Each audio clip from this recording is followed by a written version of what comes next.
Hello and welcome back to Lorehammer. I'm your host Mark. Today we got a Primarch episode. That's always fun. I didn't know much about Mortarion going into it.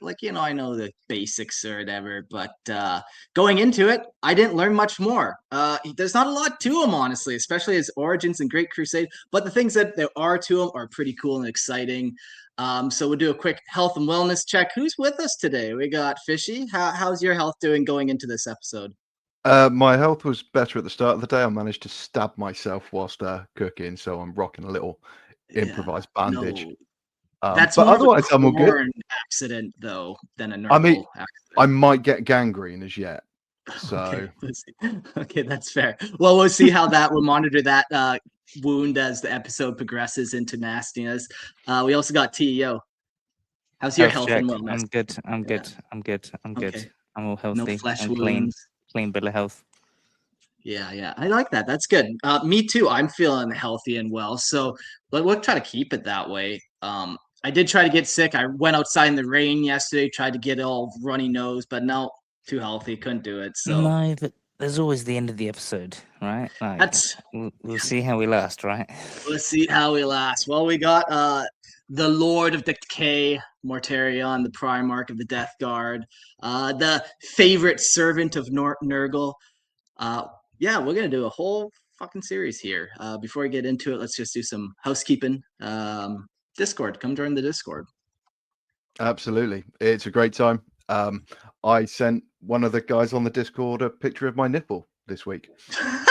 It's really alive and kicking. It's a great time. Exactly, and just to make it extra All special, I have inverted nipples. But anyway, if you're lucky enough, click the link in the description below.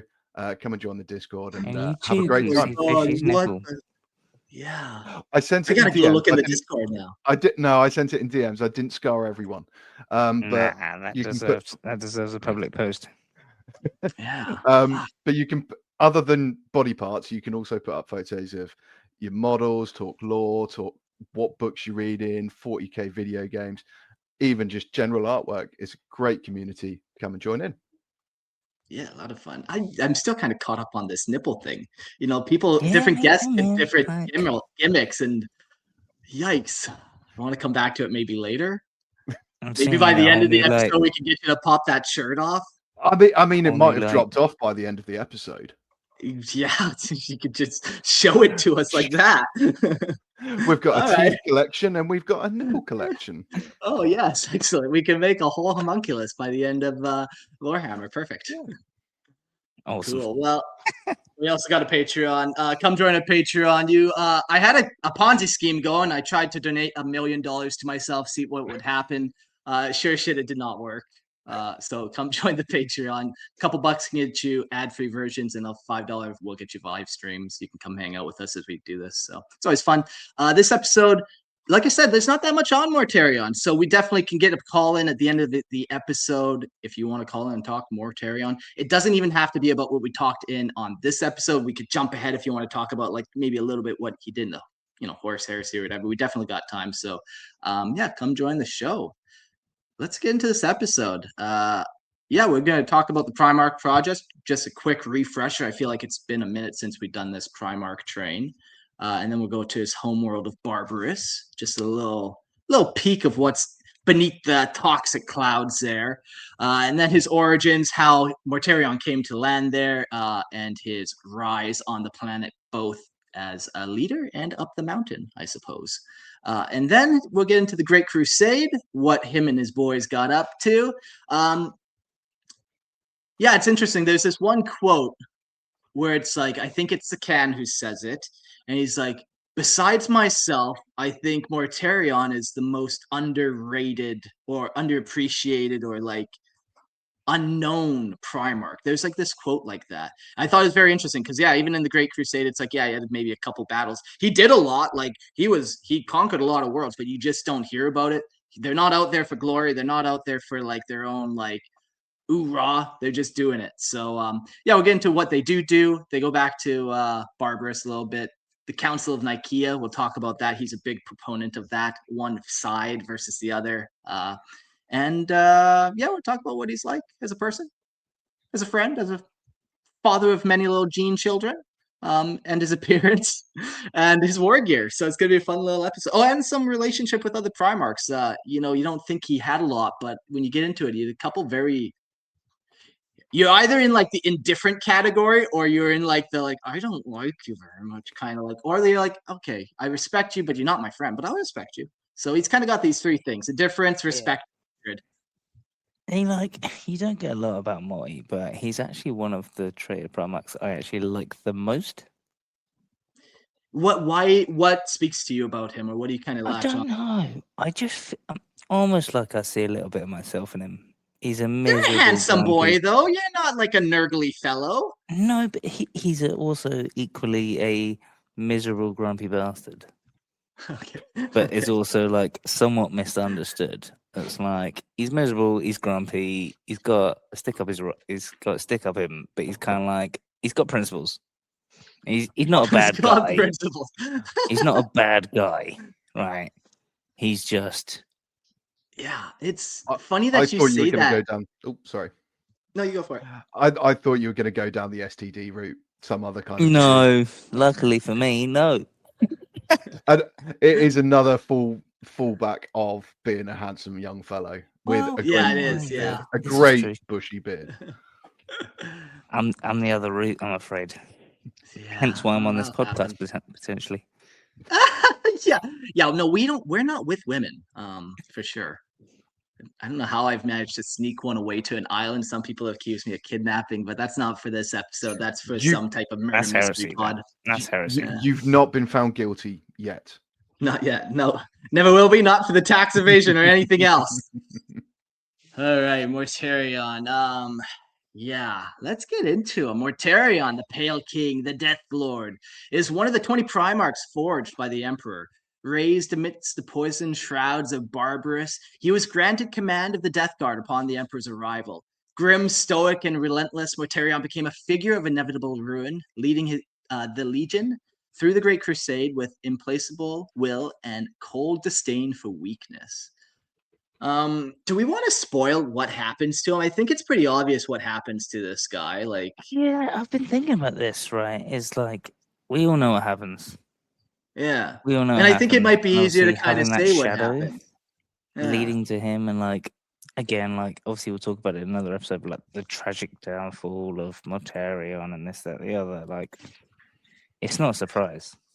Yeah, and you kind of said earlier, he's an okay guy. He's not a bad guy. And then you kind of mentioned it again. He kind of has this fall to chaos where it isn't necessarily intentional. It's not the same as some of the other ones where it's like, oh yeah, okay, so Conrad Kurz went to chaos. Yeah, I get that. We spoke a lot about a lot of guys like Conrad. We've got Lorgar. We've got Horus. They willingly or basically already there, right? Yeah, they already across the line. Embrace. You've got Angron. He was on the line, but didn't necessarily choose chaos. And then you've got people like Mortarion. You've got people like Fulgrim, where it wasn't necessarily a choice that they made. They just they picked a side on something that they didn't necessarily think was what it turned out to be. The choice was made for pustules coming out your eyeballs. Yeah, and choice was definitely made for Fulgrim and Mortarion. Absolutely. And even all the big 4 Chaos Gods, they're made for Fulgrim, Mortarion, Angron, because he had the nails. That wasn't his choice. He's pretty much damned from the beginning. And then Magnus the Red, he was a loyalist until the wolves attacked him, and then he's like, okay, fuck this, he became a traitor by trying to warn the Emperor. Yeah. So it is fun that these, and say with Mortarion, that these big 4 Chaos Gods that have these awesome demon Primarch models, we think of them as the most evil, the baddest of the bads. They got the very tragic backstory where they kind of unwillingly fall to chaos, or somebody else pushes them to it. It's it's still their fault, but it's not so black and white. Weakness than through choice that they've made. They've not turned around and gone, yes, I embrace you. They've more kind of fallen to a weakness they already have. Yeah. Yeah, I like that. That it's the fall to weakness for sure. It's not like the Right, fall again, to it's desire or similar ambition. to what's been like mentioned in previous episodes. It's like that typical like religious thing of like the devil tempts you, he like plays on your weaknesses, things like that, and you fall to the devil because of temptation, because of weakness, all that kind of stuff, right? It's the top 4 guys that are the top 4 of the 4 chaos gods have fallen because of that temptation or that weakness, rather than like their own hubris or whatever. Like the weakness is what chaos has like preyed on, has crept in, you know. Yeah. But is it weakness or is it really strength? No. It's weakness for those that don't embrace it. Yeah. Yeah. Well, let's start off with the Primarch project. What is a Primarch? Just a quick little refresher and how we got to where we are. So the Primarch project, it'd be handy if I can even say the word Primarch. It's been a long hot week over here in Britain for those of you who don't know. So if I sweat profusely, it's not simply because I'm nervous but chatting to 2 very attractive guys. It's the plague coming for you. I'm sure of it. It's a fever. That's what it is. I've got yellow fever. So the Primarch project was the Emperor's greatest work of genetic mastery, creating 20 superhuman sons to serve as generals, rulers, and exemplars for a reunited humanity. Each Primarch was engineered from the Emperor's own genetic template, possessing unique strengths and qualities intended to guide the Great Crusade. Before the project could be completed, dark powers intervened, scattering the infant Primarchs across the distant worlds through the warp. Cast alone onto hostile planets, each was shaped by the culture and hardships of their adopted homes. Experiences would define their character long before the Emperor finally rediscovered them and granted them command of their legions. It kind of goes back to what we're saying, is actually it's the nature nurture that we talk about constantly with Primarchs. Is so much of this is the nature of the Primarchs being that essence of the Emperor's specific things, emotions, skills, qualities, weaknesses, and the world that they grew up on, the culture that they're within. Who did they have to face? What were their hardships? How did they overcome them as well? Or embrace them?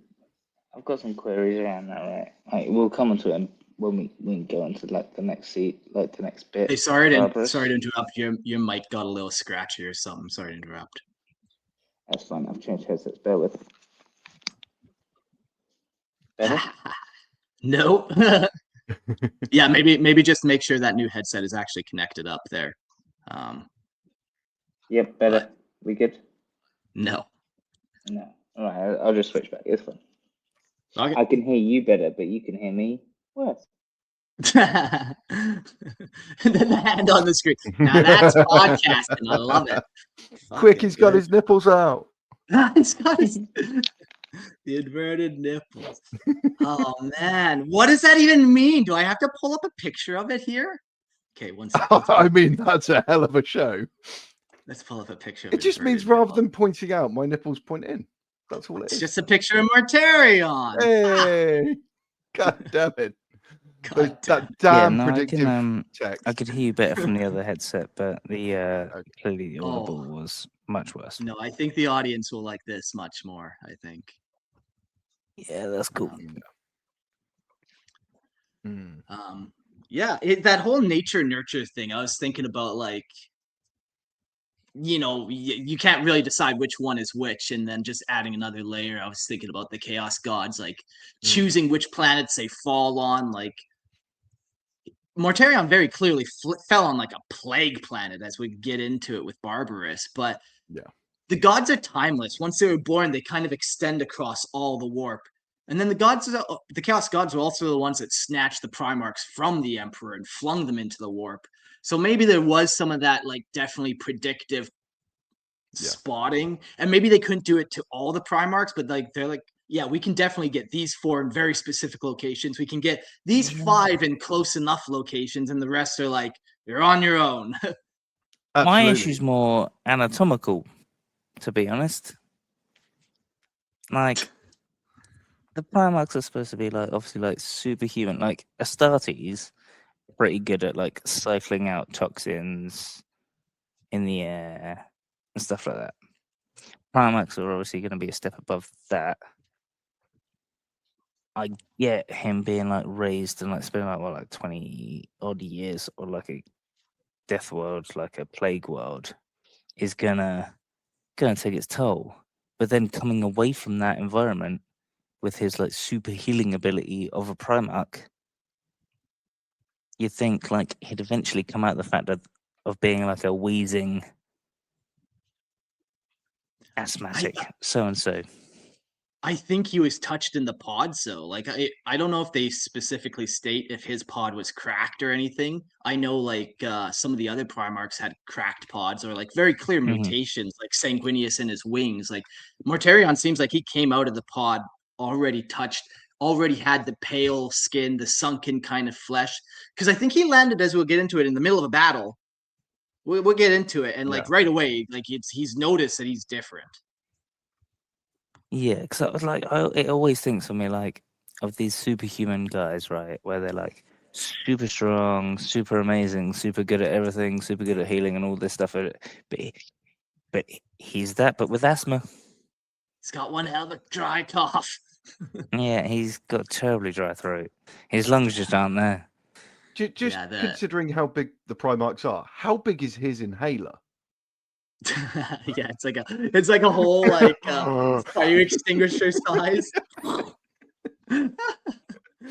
Yeah. I now want someone in the Discord to model an old school tactical marine. Was, GW's like outreach program. It's like, we need a Primarch with asthma. Are you trying to suggest that Mortarion was in effect a diversity hire? Yeah, it was a diversity hire. No, he can't be. He's way too white. Same as Vulcan. They would look at him and they would just pass. We need a Primarch with this. We need one with that. Like asthma. Man. Get him in. Asthma. Oh man, yeah.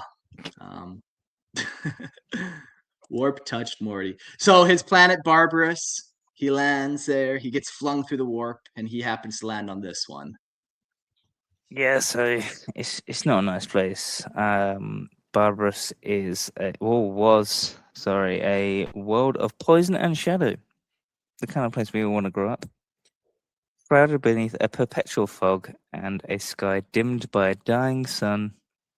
Lovely. Humanity endured only in the lowlands. While the toxic heights belong to the Overlords, the cruel Xenos tyrants who dwelt within grim mountains, deeps beyond mortal reach. In these fortresses, they ruled through fear, reducing entire populations to servitude beneath their oppressive gaze. It was upon this bleak and death-haunted world that Mortarion came to rest after the scattering of the Primarchs, and where the foundations of the future Death Guard were forged. Yeah, cool. It's so grimdark, like when you think about it. Like you think about like these spires of like these alien overlords peeking out through like the top of like toxic fog where the masses live to like toil away. It's so 40k. It's the ultimate feudal system. Yeah. And be like, you can't rise up because you can't breathe. It's fine. You can try, but you will die. You can try, but you'll have an asthma attack halfway up that mountain. Also, I'm immortal, so good luck killing me, even if you do get up here. Yeah, I'm an alien. Doesn't say what sort of alien I am, but you best believe I'm going to be stronger than a human. Yeah, that's a nice little setup that they got there for sure. It sounds like Victorian London. The smog's so thick you can taste it. Delicious. Yep. The good old days of Empire, right? The origins of Morty. When the powers of the warp shattered the Primarch project, scattered the Emperor's sons across the galaxy, Mortarion was cast upon the poisoned world of Barbarus. Whether his fate was mere chance or the design of darker powers remains a matter of debate across the ages. What is certain is that no world could have shaped it more completely, for amidst its toxic For amidst its toxic mists, cruel overlords, and ever-present death, Mortarion forged the grim resolve that would define him for the rest of his existence. Bit of a tongue twister, but cool. I was going to say, you don't like yourself for writing that, do you? No, amidst the toxic mists. Amidst the toxic mists, yeah. I mean, it sounds cool. It's just not pleasant to read.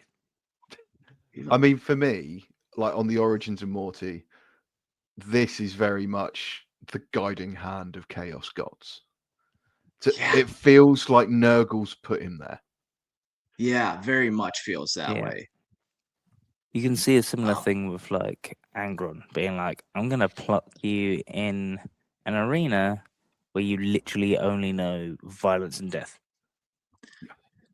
But I think that one's a gamble because he could have got like put into the Highborn like Reboot Gilliman and had that kind of transformation. So that was a gamble. That one wasn't as clear. Same with like Fulgrim. No, like, he was but I feel like with Angron world. Like, if you ain't born in that Highborn, you ain't gonna be one. So if they just find some random kid in the desert, strong as he may be, like you getting put in the arena and you're gonna make the crowd roar. If anything, you're a payday because you look like an awfully good gladiator. And this is like Fishy was saying, like this is the same like precognition of you've ended up in a very toxic world. You've grown up around biochemicals and toxicity and stuff. Like it's very like I can't see a more Nurgle planet. I can't picture a more Nurgle planet. No, not one that's actually like physically being touched by Nurgle. Like this one's like naturally like this, right? It's not become a Nurgle planet. Yeah. But I mean that it's sort of layers to me. Ironically, considering the toxic layer in the middle, you know, humanity, it has to sit below. They are underneath. They are below. They are lesser than death and plague. And once you go through it, you're then better. It's almost like this narrative, literary description of the whole process of Nurgle, of death, decay. Yeah. And now you're better. Like you go through the pain and the suffering of plague, but you live forever and you become you enter Papa Nurgle's embrace and you have eternal sunshine on his sunshine lollipops. Love. That sounds lovely. Yeah, it's great. That's it. I'm off to get the plague. So we go back to nature and nurture with Mortarion's childhood. Barbarus, a bleak world shrouded in poisonous fog and ruled by cruel overlords who dwelt within the toxic heights. Humanity survived only in the valleys below, enduring a grim existence beneath the shadow of these necromantic tyrants and their twisted creations. Found amidst the dead by the greatest of the overlords, Nakar, or Nakari, depending on how you want to pronounce it, the infant Primarch endured where any mortal child would have perished. Naming him Mortarion, the High Overlord raised the Primarch within a lonely tower, perched at the limits of his endurance, whilst Nakar himself ruled from peaks beyond even Mortarion's reach. There, the young Primarch was instructed in warfare, strategy, artifice, and hidden lore, mastering each lesson with relentless determination and a hunger for knowledge that could not be satisfied. Yet, as Mortarion grew, his gaze turned away from the teaching of his foster father and towards the suffering below. He questions the fate of the valley folk, who lived in fear and servitude whilst the overlords harvested the dead and preyed upon the living. In witnessing their hardships, Mortarion's resolve hardened, and the first seeds of rebellion were sown within him. Is he like a little Disney princess there getting locked up in the tower? Yeah, I was thinking that. That was a bit feeling there. Yeah, I mean, because I think, correct me if I'm wrong, I'm not that amazing with the Primarch lore. But he was found surrounded by dead bodies who are undead warriors that have then been killed again in battle. Just as a baby crying, he was found by this overlord, who probably, and let's be honest, probably should have just killed him there and then, just dealt with it. But curiosity, eh? This is it. And again, it's sort of the hand of the god in there. Is there a little bit of control?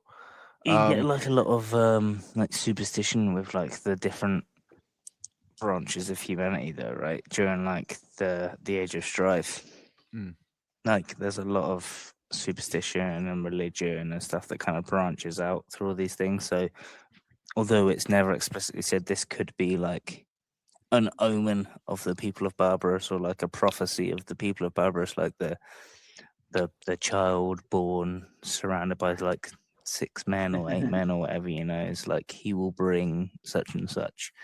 Like that's part of the Emperor's like crusade, right? Is to like unite humanity and like stamp out all of these different like little cults that have risen up throughout humanity because of the Age of Strife. Like they've all raised their own religions because of this fracturing and like this, that, the other. Like they spent thousands of years apart. They've all got their own like little cult and things now. So for all we know, yes, this is Nogle's hand playing forward, but he's playing it forward into the cult of Barbarus, where they go, oh, this is the chosen one, almost, you know. Yeah, that's a fun thought. Or you... go on, Mark. No, you go for it. No. I will get a nipple out. I will get my nipple out if you don't. No, go for it, please, my friend. He's literally born from death in Nikari's eyes. Just a baby appears after a battle, surrounded by death. To me, it's just what's going to happen to this poor kid. It seems bad, but it also screams prophecy. Yeah, that prophecy idea is fun. Like you could definitely even see the Emperor kind of like reaching out and planting some seeds of prophecy of that. Like, I'm gonna need this planet to take care of this baby. Like you can see that, like it screams prophecy, like a crater with a baby in the middle, surrounded by like dead bodies. Like even if it wasn't a prophecy, they made one up then. They're like, oh, this has to be something. Yeah, like an unharmed baby as well. Like, okay, this means something. Clearly, this means something. I mean, even in childhood, like Nakar, the Overlord, seems switched on. He knows this kid is special. Yeah. Because he's that's the thing that runs through a lot of the Primarchs, right? Is that they kind of twig on quick, like this ain't a normal kid. Yeah. No. But he also knows, right, I'm going to teach you everything I know. I'm going to throw all the knowledge and try and weaponize you as best I can for my own benefit. Yeah. But what I'm going to do is I'm going to find out what your limit is, and I'm going to place myself beyond that. So if it does all go wrong, at least I'm safe. Yeah. So there's that sort of almost doubt within his own head straight away that, this could not go my way. Yeah, and I only have a daughter for a kid, but if you have boys, I think you would probably feel that feeling often as you watch them start to slowly like arm wrestling, like, oh, I actually almost have to try now. And then they get 18, you're like, oh my God, he's really strong. Like, yeah, especially when your child's like a Primarch. then yeah. So it didn't take 18 years, it only took a year, and then all of a sudden you're only 8 and I now can't win. Okay. Yeah, let's put myself beyond you again. All of a sudden, I'm scared to arm wrestle my 18-month-old boy in case he's a Primarch. Yeah, man, don't risk it. Don't do it. If you can feel that pressure, he's probably a Primarch. Oh, damn it. Man. Yeah. Does that make me the Emperor? No, just makes you some random guy. The jury's out on that one, I'm afraid. You might just be an adoptive father. Yeah. What do you do? But Mortarion was not satisfied, though, unfortunately. Was unable to find the answers he sought from Necromantic. He abandoned the fortress and served as like both home and a prison. So descending through the poisonous mists of Barbarus, he discovered that the oppressed people of the valleys were his own kind, and he swore to free them for the rule of the Overlords. Though the villagers regarded the pale stranger with suspicion, he soon proved his worth when he slew the warlord's monstrous servants and pursued the masters into the deadly fog, striking him down where no mortal could follow. Accepted amongst the valley folk, Mortarion devoted himself to their defence. He travelled relentlessly between the settlements, teaching the arts of war, fortifying villages, and forging unity amongst a people long accustomed to fear. The strongest and most resilient warriors were gathered beneath his banner, trained with uncompromising discipline and hardened by constant struggle. Knowing that victory demanded endurance as much as strength, Mortarion enlisted smiths, craftsmen to create armor capable of withstanding toxic mists. With every campaign, his followers adapted, pushing ever higher into the poison mountains and breaking the dominion of the low overlords peak by peak. In time, only a single fortress remained unconquered, the highest summit of Barbarus, where Necromantic awaited his rebellious son. Like again, like it just sounds more and more like a prophecy, like the last bastion that stands on the highest peak of the highest mountain is his adopted father looking down as his adopted son gathers the people behind his banner and one by one conquers the villages, you know. Yeah. Is this the Lion King? It's close, yeah. Hey. Pretty much, yeah. The Lion King, but with plague. Yeah. Less secrets. Was it like in like Lion King 2, they had like the hyena valley that was all plagued out or something like that? Yeah. Or like 1.5 or something. Yeah, it was we don't need like to go into Lion King King and anymore. like yeah. I don't even think that's like double nerding. That's like just that's Disney nerding. That's Disney nerding. That's fucked. Wow, yeah, we've reached new levels. Yeah, I mean, it's slightly sad that the whole tallest tower. I mean, double nerding maybe Shrek. Okay, you've got the princess locked away in the tallest tower in the tallest mountain, and it's a new venture for Lorehammer to touch Disney. Yeah, you know? I don't think I'm gonna like it very much. No, but we've touched all mediums now. Okay, we've touched it all now. We've touched it all, new podcast, especially with Mortarion. King Lore. Oh my god. Okay, I'll pass that on to him. Grimaldus has a point. It's a new Christian podcast. Lion King Lore. God damn. So long as they don't ruin 40k like they ruined Star Wars. Oh god damn. Did you see Sean Strickland just tweeted today? He's like, fine, I'll admit it. I like 40k, and they better not turn it gay. Too late. And I'm like, oh Sean, you sweet lovable summer child. Yeah, they turned it gay like 10 years ago, boy. And now we just I was gonna say, should we invite him on the podcast? My boy. I tweeted at him, said come on Lorehammer, but I don't think that's gonna really go anywhere. But you never know. You never know. If that's his concern, there's a lot more for him to be worried about in Warhammer, let's be honest. Yeah.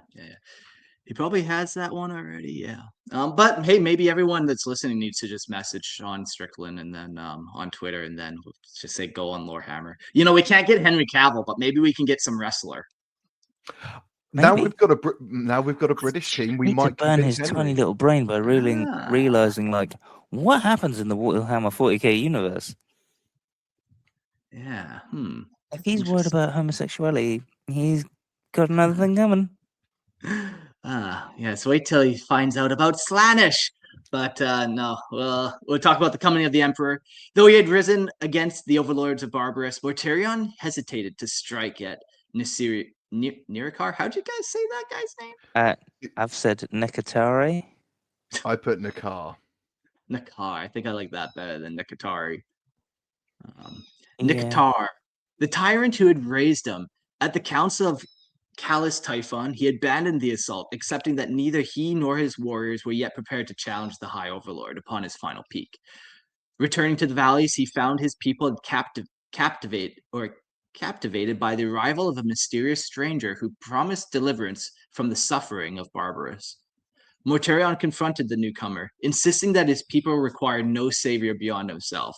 The stranger observed that even Mortarion's growing rebellion had failed to overthrow Nekari, and offered a simple bargain. Should Mortarion slay the High Overlord, the stranger would depart. Should he fail, he would swear allegiance to the stranger and the Imperium he represented. Driven by pride and grim resolve, Mortarion ascended the poisonous heights alone. Yet the air surrounding Nikatar's citadel was more deadly than he had faced before. His armor corroded, his strength faltered, and he collapsed before the fortress gates.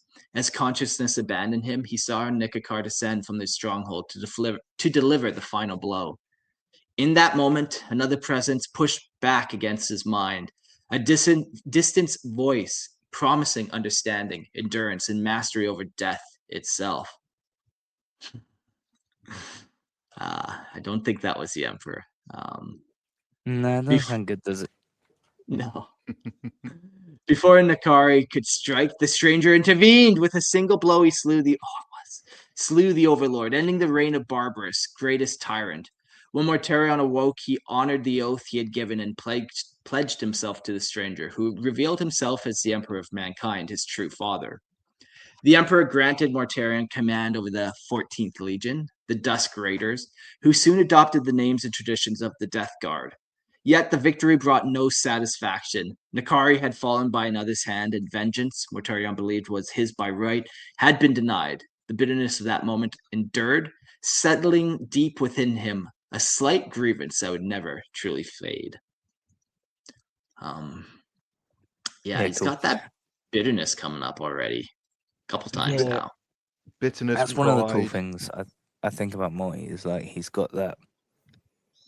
He's just a bit of grumpy bastard. He doesn't really have a reason. Obviously, he grew up in the Death World. Most of the traitors do. That's a pretty good reason, but it's a pretty good reason. But like, obviously, he's not necessarily been slighted.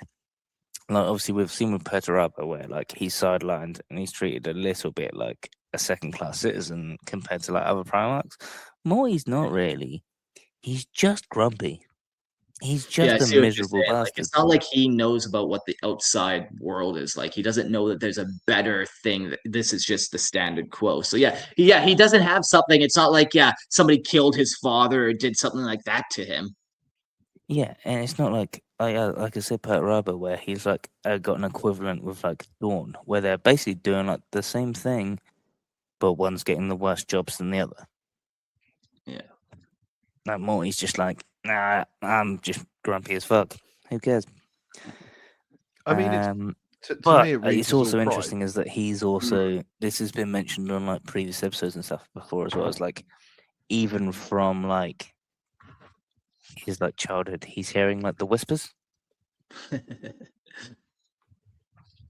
Like you don't get that with other Primarchs. Like you don't get Angron having like Corn whisper in his ear, being like, "Let go of the anger, embrace the rage." You know, like that Obi-Wan Kenobi like voice in the ear, like embrace the rage. Yeah. Like he's getting the like, I will give you everlasting life. Pain will mean nothing. Like he's getting that like from the get-go. Yeah. Yeah, to me, I read it as pride. He comes in, and it's a confrontation with the Emperor the first time he meets him. Yeah. Like, I am the savior of this planet. How dare you come and offer salvation from elsewhere? Oh, yeah, sure. I'll take that bet because I know I'm not going to lose. Yeah. You know, it's sort of, I am the big daddy here. And he but that's also... he gets humbled. So, yeah. That's every Primarch, right? They all take that bet. And it's how they then take that humbling. Yeah, exactly. And I think that's where those voices creep. Because if you sit and fester on he those takes voices, that humbling. He may not take the humbling well, but other ones that also get humbled and it doesn't necessarily go well, they also don't necessarily have a Chaos God going in there and going, I can give you what you wish. Doesn't help. Yeah, Yeah, and he's a bit like a wound in itself. He sits and festers with those voices. Yeah. He dwells on it. like Yeah, and then even he like thinks he's the best. Like you kind of said, like he's like so prideful that the Emperor tries to help him, and he says no. And it's like he's like, no, I don't want this outside stranger to help, even though he himself is like this outside stranger that to these people. You know what I mean? Like it's not like the Emperor looks like he's an alien. It's like, no, I don't need an alien's help. Like it's the same story, but then he didn't want that help, even though it's like the Emperor is your story, dude, of you coming and helping these people. That's your story. No, you don't want that. Okay. Yeah. Yeah. I like Mortarion, if I'm honest. I think he is a cool character. He's got issues, but find me a Primarch that doesn't. Yeah. For me, his whole story is just top level. There's not much about it, but I don't think you need much. I think if you wrote more about this but planet, like working through you'd like the lose Horror its Heresy touch. books, like Yeah. from like 1 all the way to like where I think I'm on like 42 or something. I've not missed a single one, even the anthologies I've read, right? Like he's a cool character. Yeah. And I think with like the Emperor's arrival, I always find it interesting, like with the guys he's fighting and the armies he's fighting, they're literally fighting their forefathers. They're literal mums and dads who have just died, been raised from the dead, and then turned into an army to fight them. So, in a way, he's fighting death and what has come before. But it's pointless. It's a gross thought, yeah. Mm. Fight your Yeah. undead grandparents. And it's almost ironic what he then becomes. Yeah. Yeah. But yeah, I just love the imagery in it. It's great. Yeah, he's got a cool aesthetic as well. Mm. Like, and the Death Guard as well, right? Like pre-Plague. They're cool looking guys. They're cool guys. So, Mortarion honoured his oath and bent the knee to the Emperor upon his recovery. Though the cost of Barbarus lingered in him as enduring scars, both of flesh and spirit. A proven warlord in his own right, he was granted command of the 14th Legion, taking it as his own and reshaping it in his image and purpose. When he first addressed them, Mortarion stood as a grim, spectral figure, cloaked and bearing the black scythe once taken from Nakar. To the Terran-born Dusk Raiders, he must have appeared as a living embodiment of death itself. His voice was low, harsh, and unwavering as he declared them his unbroken blades, reborn as the Death Guard, bound to deliver judgment and spread inevitable doom across 1,000 worlds. By his decree, the Legion's identity was remade. The name Death Guard replaced all that had come before, and his words were etched into the Reaper's scythes.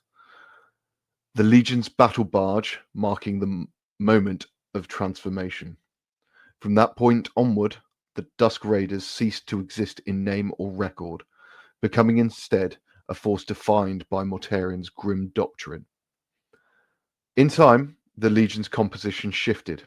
Once largely Terran-born, it came to be drawn almost entirely from Barbarus, altering its culture and character. By the late Great Crusade, tensions had grown between the Barbarus-born Astartes and the diminishing Terran veterans who still remembered the old ways of the Dusk Raiders. These divisions became more evident in the years leading to the Istvan III betrayal, when Mortarion identified those he believed would not follow him into rebellion against the Emperor. Many of the doomed loyalists were Terran-born, warriors whose allegiance to the Emperor outweighed even their bond to their Primarch, and among them stood figures such as Battle Captain Nathaniel Garrow of the 7th Great Company. He just whitewashes him. I don't care who you were before me. I have no interest. I'm here now. He does it literally and physically as well, because doesn't it change their armor to like this like off-white, bone white kind of like color? as well. let's Like do- similar to like the Khan, right? Make Yeah, like this it was like the the 30Ks. My Way or the Highway Mm. type. We're gonna paint everyone. Everyone's gonna be like this new image, and we're gonna move forward with my way, or you're gonna get marginalized, right? I And think it kind of it seems to happen with most Primarchs. and it kind of reflects his distrust of that interloper coming to Barbarus. Mm-hmm. I don't trust the Terrans, so we're going back to Barbarus. Yeah. This guy tricked me. A lot of Primarchs seem to have that kind of well, no, I suppose not a lot of them, but like ones you'd expect, right? The traitors and lone wolves like the Khan. Yeah. The traitors go, don't know, this Terran malarkey coming in here. Or the Khan being like, we'll just do it our own way, it's fine. See, I love the fact that he has the scythe because he was amongst the peasants. And it's like this ground roots rebellion, revolt that he led on Barbarus. You know, the scythe was a farming tool. It's got all kinds of iconography with the Grim Reaper, which of course will undoubtedly still flow through after 30,000 years. It's like the peasants' rebellion in like, was it China? I think. Like the Middle Ages, where they had to use farming tools to overthrow the warlords because like weapons were banned. Yeah. So that's how they ended up developing loads of martial arts based around like scythes and like threshing tools and like short staffs and things like that. It's because they were just like peasant tools that they then developed martial arts around because they were the only tools that they could like get their hands on. Because you couldn't have a sword or an axe or whatever because you'd probably get executed.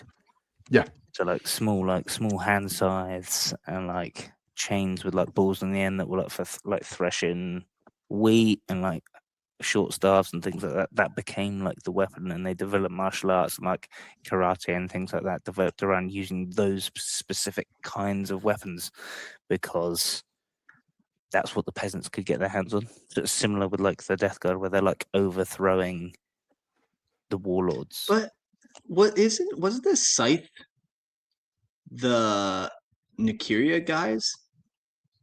Isn't this like a Xeno scythe? Yeah. No. Well, I think he used the scythe. His one's Necatere's one. It doesn't necessarily mean that they didn't have it as like a farming tool already. Like he specifically had like Necatere had like a specific black scythe that was his that Mortarion then took upon his death. I have seen an image of Mortarion pre-meeting the Emperor, and it is just him with a scythe, no power armor, nothing like that. I'm just trying to find it. There, it's on the lexicon. If they're farming with scythes, what kind of crops are they like growing on this like plague-ridden, toxic wasteland? Potatoes, I think. GM just crops, potato. Right? Yeah. It's on the lexicon. I'm sorry. I work in agriculture. I'm an agriculturalist. What kind of potatoes are you growing that you need a scythe? Yeah, it's a strange question. Busted. There's crazy. You know me, I'm a chicken farmer, and you know what kind of chicken farming I do. I don't know, man. Yeah, but that image to me, it's this. You know, he's moved back down for the people below, for the people of the valley, because he was sickened with all of this horrible hierarchical nature of the planet. So he's gone down there and he's fought with them. He's defeated everyone apart from the last man, and then he was interrupted and blah blah blah. So what he's gone and done, and he's just gone into the Dusk Raiders and walked all over them. And it's sort of that irony. Pride is beginning to creep in. Those negative traits are beginning to creep in already. Yeah, and like it's not even like he was the one who slayed the Overlord, and he's like coming in like fresh off a hot victory, like yeah, we're gonna do it my way. Clearly, I know what I'm up to. Like he came in and he's like, no, Emperor, his armies, no, fuck what they're doing. I know, like he's actually more okay. like a stroppy teenager. Again, like we was kind of saying about like the Khan, like he'd united all the clans and like conquered the planet, and he'd done the business to turn around and be like, oh no, you can join me. Yeah, I'm not when he joining did you. like his You whole can like join me. blood ritual thing, like that was such a cool Yeah. thing. Like gathers all the tribes. Like yeah, he had that Yeah. right. He earned that. He'd already done that. He'd united a whole planet, all the tribes are under his banner, and be like, oh, basically, you're like a new tribe coming in. You have to like blood yourself the same as all the other tribes have had to do. Mortarion's just come in and gone, no. Nah. I don't care for any of this. I don't care for your Terran ways. I don't care for this, that, the other. I'm from this shitty planet, and we're going to do it the same way my shitty planet did it. And that's the last I'm going to hear about it. Down your swords and pick up a scythe. Like, are you sure about this? Trust me, it's gonna be great. Can you breathe? Can you breathe? Okay, you can. Just wear a rebreather anyway. It's fine. Yeah. But the speaking of the Death Guard, when Mortarion was found, the Great Crusade was already an unrelenting tide of conquest, sweeping outward from terror, bringing fractured human worlds back into compliance under the Emperor's expanding Imperium. Legion after legion had been unleashed into the void, breaking Xenos dominions and shattering isolated human empires with brutal efficiency. Yet even as star systems were claimed, vast regions of the galaxy remained uncharted, their horrors untouched by Imperial light. It was into this era of relentless expansion and escalating war that the Emperor came to Barbarus. And there he reclaimed Mortarion, binding the Death Guard to the wide machinery of the Great Crusade. So yeah, like it's one of those ones like it's not an early son like you get with like Horus, where like they become buddy pals. Crusading pals. He is the 12th or the 13th or something like that, like right around the middle area. So yeah, like things have been happening, things have been going on, and it even just goes back to, and he came in and changed like this possibly 100-year long tradition that the Dusk Raiders have built up, and he's like, nah. Yeah, I suppose. Like, yeah. Go on. Him and Horus have been like chuckle buddies, crusading away. The Dusk Raiders been doing their thing, and Mortarion goes, "I'm here now. Not a fan of that, and you guys need to do things differently. So, shall we?" Shall we? But it was pretty effective. Death God was very effective in the Great Crusade. When Mortarion was found, the Crusade was already an unrelenting tide of conquest, sweeping outward from terror, bringing fractured human worlds back into compliance under the Emperor's expanding Imperium. Legion after legion had been unleashed into the void, breaking Xenos dominions and shattering isolated human empires with brutal efficiency. Yet, as the star systems were claimed, the vast regions of the galaxy remained uncharted to their horrors. Did we just fucking read this? I feel like we just fucking read this. All right. Sometimes my copies and my pastings, you know, it's fine, bro. So we'll never know what the Death Guard did. No, they kind of, like I said, they had kind of a lot of battles that just kind of go unnoted. And it's not that they weren't important. I like the way they do stuff. Obviously, like we'll talk about it more in like the specific Death Guard rather than multi episodes. But like there was a small pinch of Death Guard in when I like created the Sons of Jotun. Yeah, like that, like the way they do stuff, where they're the kind of guys that are just gonna like take a bunch of bulk shells and just kind of shrug it off and be like, "Is that it?" Got a job to do. Yeah, just got a job to do. It's that sort of. Come on, I want a challenge. It's kind of like with like the rust on oil, like pre-Nurgle as well, like rust and oil and stuff, like very like machinery aesthetic on their armor, being like doesn't need to be polished.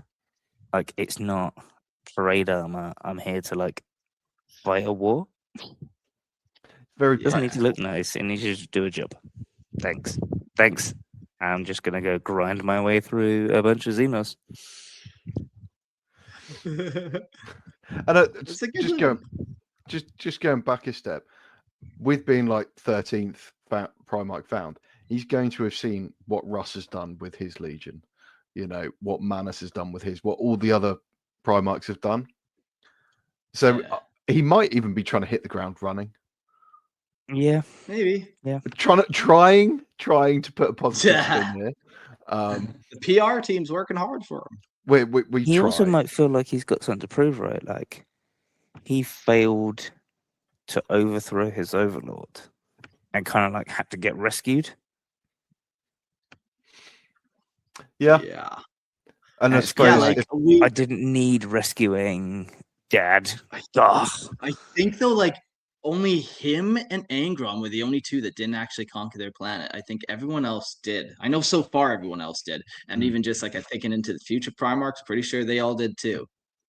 Yeah, and they also both need rescuing, right? Like Angron's like a slave gladiator. Fighting like a slave rebellion in like his last holdout in like the mountains and encircled and about to be destroyed before the Emperor saves him. Mortarion is like, I mean, it sounds like he's almost on the cusp of victory, but that last mountain, it would have done the same thing. The outcome would have been the same though. He would have climbed up there with or without his army, and he still would have got knocked unconscious. So and the Emperor then like wouldn't have been there to save him, so he would have been dead. But back in his apparently still tower. Would have whispering his sweet nothings. Yeah. So, Mortarion's leadership style. Mortarion led from the front, and during every hardship he demanded of his legion. A lot of time for that leadership styling, having served under officers that very much were the opposite of that. It's nice to see. He neither sought glory nor commanded from safety, instead sharing the poisoned battlefields, endless marches, and brutal campaigns alongside his warriors. His authority was built upon example rather than inspiration, earning the Death Guard's loyalty through unwavering resolve and the certainty that their Primarch would never ask them to suffer more than he would endure them himself. Yeah, it's kind of a summary of almost a perfect leader. At least in my mind. I kind of like about him. He's a no frills kind of leader. Like you get some of the other guys, like you get Fulgrim where it's all like splash and dash and like frills and stuff, or like Horus is all like oratory and like leading from the front, but from like a fabulously grand speech or whatever. Like Mortarion doesn't care for any of that. He's just there grinding away. Yeah. The only judgment I would give is as soon as he's fighting, he's not doing his job. At least that's what I was always thought. But this endless march, I will be at the front. I will be beside you. I'm in amongst my men. We are one and the same. It's that common. It's kind of like that more medieval view of like warfare, right? Being like the leader is on his horse, leading the charge at the front. He's amongst the men. He's the guy that's like giving the inspirational speech, but like front of the charge.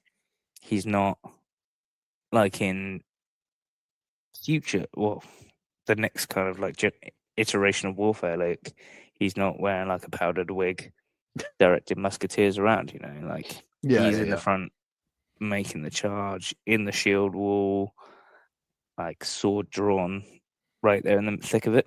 Yeah, it's that kind of like more medieval sort of leadership, rather than like that more modern tactical strategic leadership where you've kind of like there's a lot more moving pieces. He's just like, I don't care, I'm going to be there with my boys, clash and steel, grinding away. And I suppose that's going to run through the lifeblood of those from Barbarus, those new recruits coming in. They know his history on the planet, that he came down, he fought amongst the people of the valleys, and it's going to breed that loyalty as well, right? Amongst your legionettes, Like if you're fighting, like obviously your legionnaires are going to have like an inbred degree of loyalty to the Primarch, but if he's shoulder to shoulder with them in the lines, swinging a scythe, but like he's there, there's going to be like that higher degree of admiration and loyalty, and like you'll follow him into everything, heresy, treachery, like whatever, compared to like the Lords told us we're going to rebel against the Emperor. Well, I've not seen him in like 10 years. Like, why would I follow him against the Emperor? Do you think he had to change his story at all? Like, no one would have known what happened on top of the mountain unless Mortarion or the Emperor said anything. You know, I feel he's too proud. Up there and then they come back down and kill. Yeah, exactly, right? So I wonder if even his planet knows what happened, that he got slapped down. So like this whole, you guys are talking about, like they look up to him like they're the leader. It's like, yeah, I could see that, except for when they find out that he lost. Then that might put a kink in it all, but maybe they never did. No, well, it's also that he may have lost, but he still won them their freedom. Sure. That kind of flips over. Like he may have not like delivered the final blow, but it was him that delivered them from like the servitude. They still honor him and follow him, because without him they'd still be serving those kind of overlords, you know?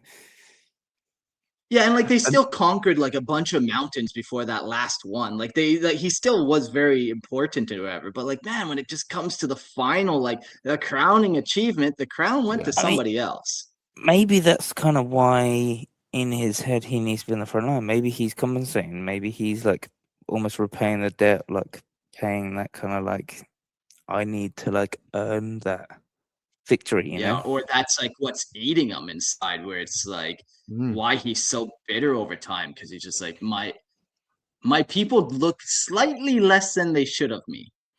Or like I said, he never told them, and he's now has this secret, and that will eat him alive too. Well, how do you explain him going off and serving the Emperor if he doesn't tell them? So they must know, surely.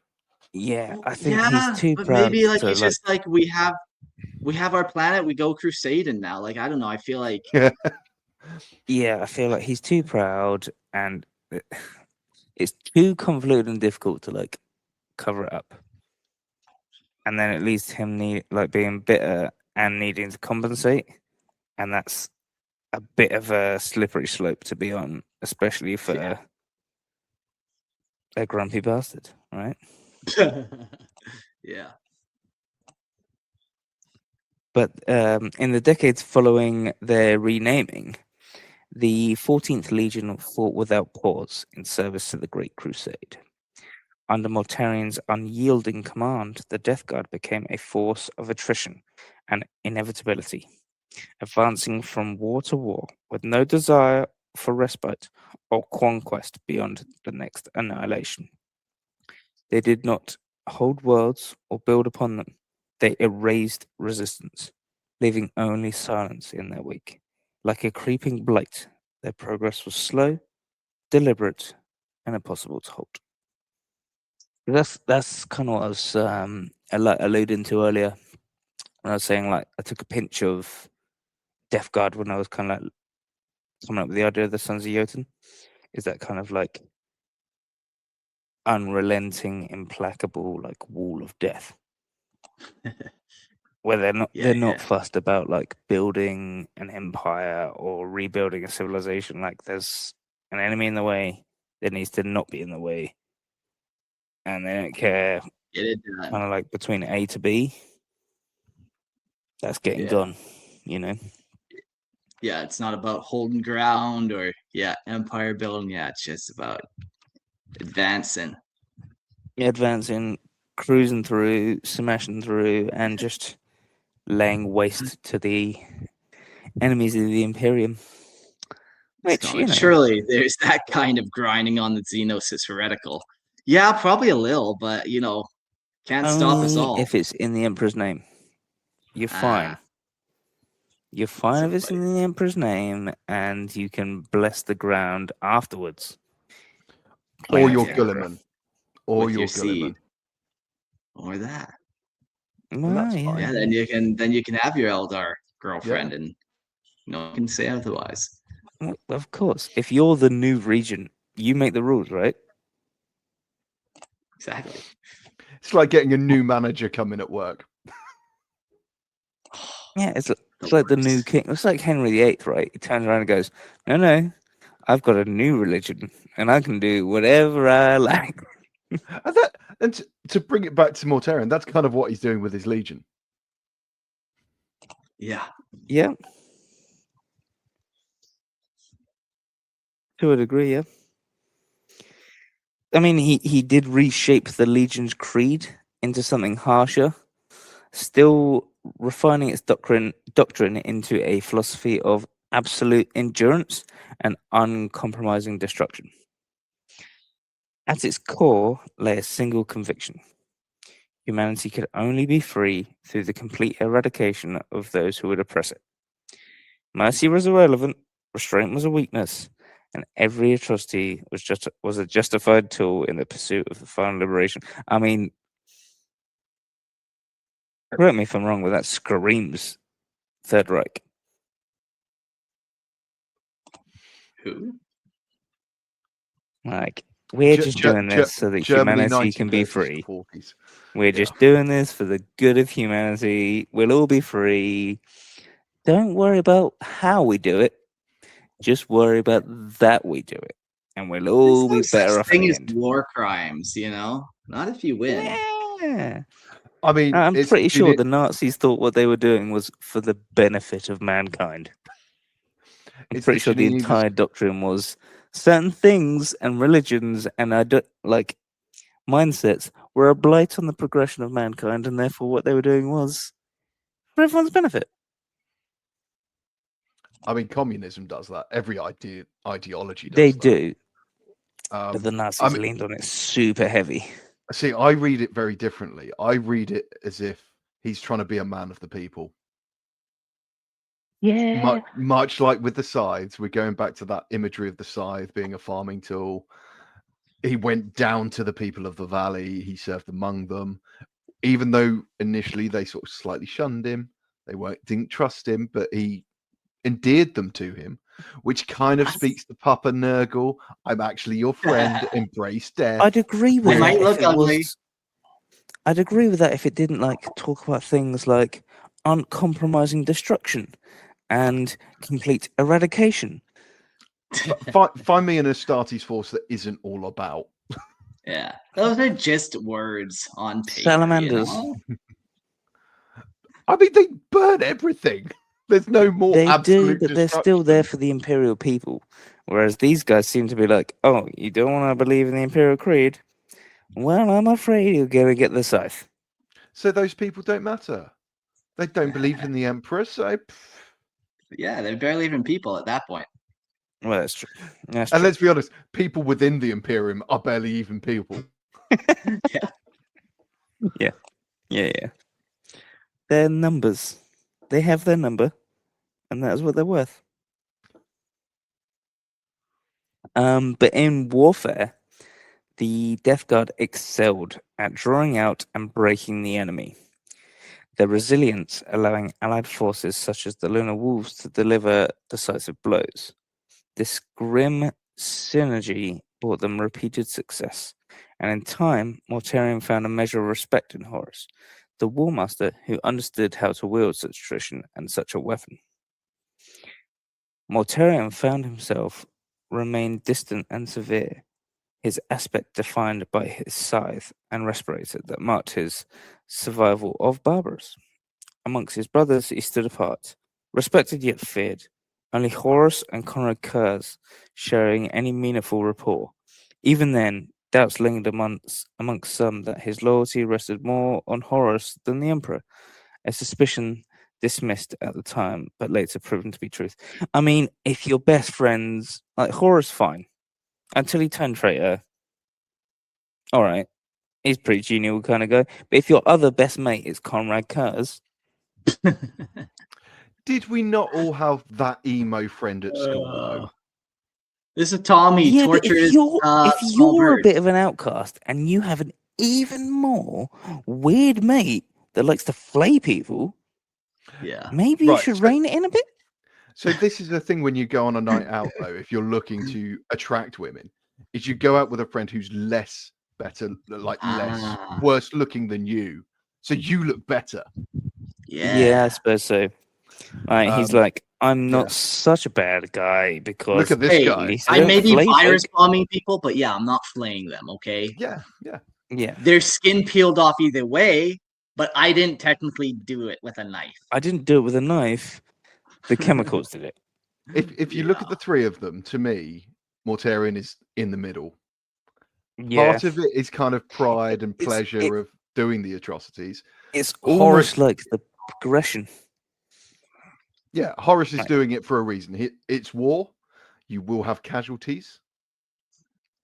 You need to win the war. You do anything that it takes. Conrad's got the pale skin, but he's got hair. Lose that hair and stuck a respirator on it. He's basically a Horus, but with like 80 skin, right? Yeah. Respirators don't make you a bad guy, guys. Just to clarify, just to reassure all of the Deathcore of Creek players out there, you're not the bad guys. It's okay. It's spikes. No. If somebody has spikes, that's what you gotta look out for. Spikes or farming tools. Like M41 helmets with a respirator doesn't make you a bad guy. Just makes you a man of the time. So we'll dive into the inheritance of Barbarus. Endless solar decades of war reshaped the Death Guard beyond recognition. The Terran legacy of the Dusk Raiders and the Officio Militaris faded into obscurity, replaced entirely by the bleak doctrines of Barbarus, where survival and attrition defined all things. Their armor reflected this change. The Legion's ceramite, once marked by varied heraldry, became stark ivory gray, unadorned by save for mute jade sigils echoing the poisoned mud of Barbarus's swamps. Even the old symbols of terror were stripped away, leaving only the austere identity Mortarion opposed. The structures of the Legion were dismantled in turn, the rigid hierarchies of terror were cast aside, and the Librarius was outright abolished. Its practitioners condemned under Mortarion's absolute hatred of witchcraft, mirroring the sorcerer's cruelty he had known on Barbarus. His influence extended into every aspect of the Death Guard. Doctrine, supply, recruitment, even the Apothecarion were reshaped under his will. Barbarus became the Legion's sole bloodline. Its population steadily transformed into both recruits and ruling caste, while old and Terran practitioners were erased or repurposed. Some whispered that the world itself might have been better purged, but Mortarion rejected such notions. Barbarus was already claimed in blood, and its sons would serve.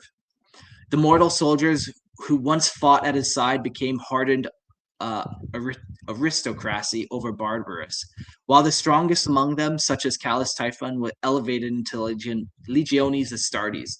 Despite the brutal cost of late induction, Barbarus itself was reduced to a living forge world of recruits, its population solely shaped for war. As the Great Crusade advanced, the Terran core of the Legion dwindled, but did not vanish. Those who remained were veterans of harsh age, grim survivors who still held their place within the Death Guard's relentless ranks, even as Mortarion's gaze increasingly turned from them towards his adopted world. Man, he turned a shithole into a shittier shithole. Yeah, but it serves. He didn't clean up the pollution. He's like, you know what? Let's build a manufactorum here. It's already polluted. Let's just add to it, guys. Yeah.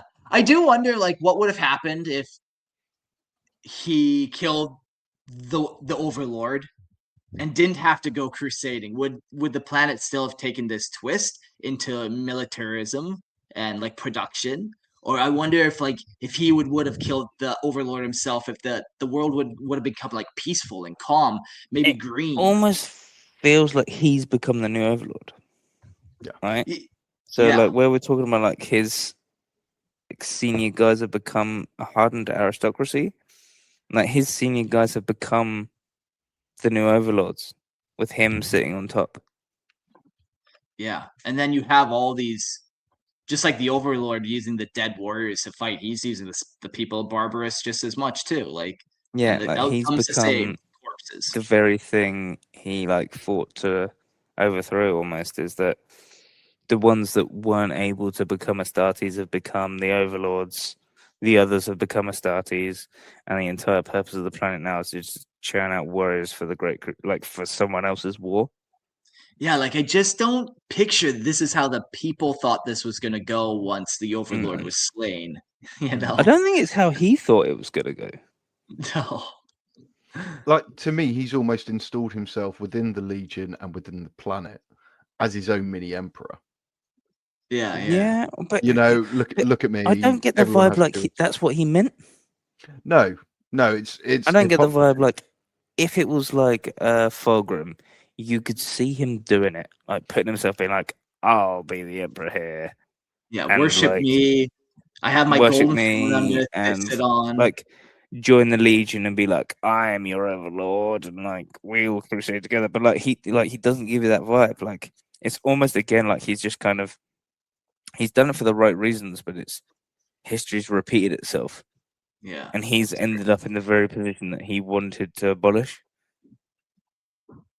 Yeah. See, where you say about what would have happened had he have slain the Overlord, what would the Emperor have done?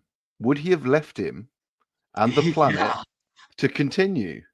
Absolutely not. Yeah. No, he would have just come on, as if Big E would lose, like turn his back on a Primarch. He would have found a different way. He would have just kidnapped him. Like we've mentioned Angron so many times already, and we'll mention him again. He kidnapped Angron, just straight up kidnapped him. He'd have either straight up kidnapped him or just thought of a different way to, like, quote unquote, trick him into servitude. Like the Emperor's like a real smart overlord kind of guy. Like he's not going to lose a Primarch just because they've won their own personal battle. He's going to have found another way. Even if it is just straight up kidnap. He's going to find another way to get you on board. He would have, like, bug sprayed it. Febreze it. Cleaned it up. Or like giving him like a brain vision, being like, "You'll become the very thing you fought to destroy if you don't join me." But then in joining him, he has become. Well, yeah, but the Emperor doesn't care about that. Like he's not below like bullshitting to get what he wants. And again, you can talk about, the hand of the Emperor, the hand of Nurgle, and all the Chaos Gods. How much of this is nature? How much is nurture? Yeah. How much is the fate, the will of the gods? How much is just fate? It's also, again, like you say, like the nature and the Nurgle, like he's grown up on this planet where that is the hierarchy. You have this militaristic aristocracy that is the ruling class that has like an overlord. That's what he knows. And he joins the Emperor. It's just like relationships where it's like you often will marry your mother or your father because that is just what you know. You just fall into that routine. So he fell into that tyrant And on top routine. of that, he joins the Empire, which, believe it or not, is a militaristic aristocracy with one guy stood on top. Shit. Just a little disclaimer here. I do not know anyone that married their mother or father. I don't know any relationships. Must be a Panama thing. That is strictly illegal. Not literally marrying their mother or their father. Yeah. I hear some backpedaling here, gentlemen. Yeah. We knew. So you guys aren't turned on by your mommy. No. No. Just check it. The Queen. Well, absolutely the Queen. Oh yeah. Not my mummy. Okay. One thing back about Morty though is it doesn't seem like we're necessarily going to touch on it unless it's in this very next section, but his distinct hatred for witches. Yeah, we never really mentioned that the Overlord was a psyker of some sort. Yeah. They almost even describe him as like a vampire, honestly. I never knew if it was like like one of the minor Xenos ones that got mentioned where they kind of like enslave the population for the purpose of like soul sucking.